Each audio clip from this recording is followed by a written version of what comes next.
Ako si Jade Buhoy, hatid sa inyo ang mga pinakamainit na balita sa bansa. Dito sa News Pulse. Sa ulo ng mga balita.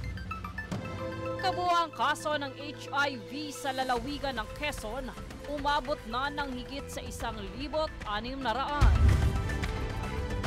Unemployment rate sa bansa nitong Mayo, bumaba ng 3.9%. DMW, binalaan ang mga ship owners na huwag magpadala ng Pinoy seafarers sa Red Sea. Mayor Isko Moreno ipatutupad ang tax amnesty sa Maynila.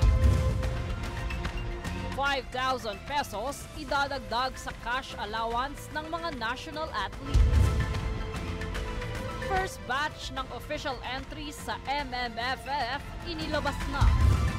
Patas at pantay na balita, komprehensibong ulat para sa pulso ng masa. Ito ang News Pulse. Good news po dahil maaari nang makita sa eGov PH app ang mga presyo ng gamot. Sundin lamang ang mga hakbang kung paano i-access ang Drug Price Watch gamit ng nasabing app.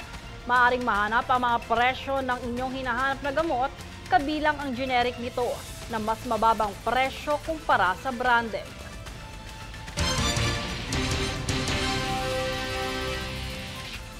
Batay sa huling naitala ng Center for Health Development Region Epidemiology and Surveillance Unit 4A, umabot na sa higit 1,600 ang kabuuang kaso ng Human Immunodeficiency Virus o HIV sa lalawigan ng Quezon magmula taong 1987 hanggang 2025. Lumalabas na sa karamihan sa mga kaso sa lalawigan ay mula sa male-to-male sexual contact at mahigit 1,500 sa naitalang kaso ay mga kalalakihan. Paalala naman ng Quezon Provincial Health Office sa mga residente, laging maging maingat at samantalahin ang libreng HIV testing sa lalawigan.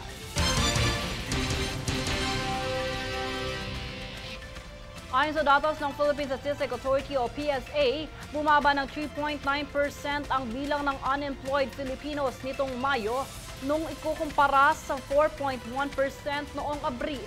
Kasabay nito ay ang pagtaas ng higit 65.8% ng employment rate sa bansa. Sa kabuuan, 52 milyon na Pilipino ang edad 15 taon pataas ang kasalukuyang nagtatrabaho. Ito ang pinakamataas na bilang na naiulat na employment rate sa bansa magmula taong 2005 ng Abril.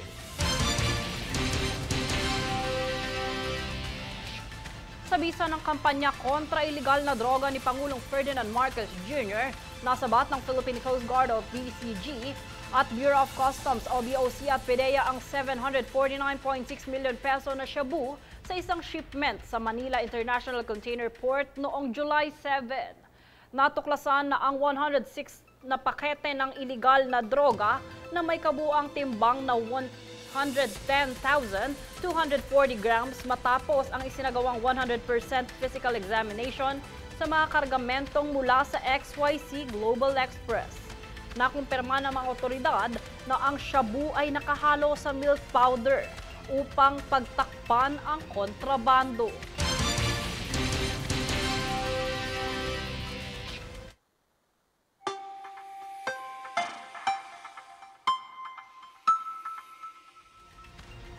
Ramdam pa rin ang epekto ng hanging habagat sa buong bansa na nagdadala ng katamtaman hanggang malakas na pag-ulan na may posibilidad na pagbaha.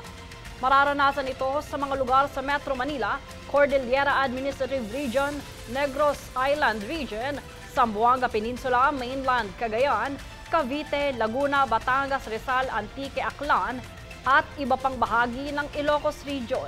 Maging iba pang bahagi ng Central Luzon, Mimaropa at natitirang bahagi ng bansa.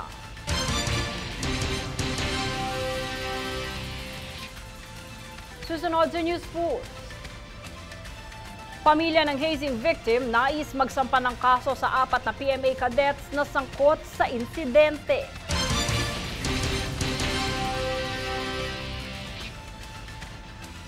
Pasay City LGU hatid ang e-cash card sa mga estudyante.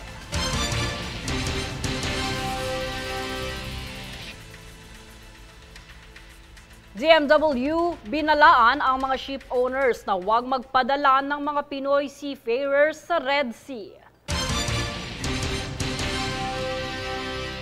Manatiling nakatutok para sa higit pang mga balita sa pagbabalik ng News 4.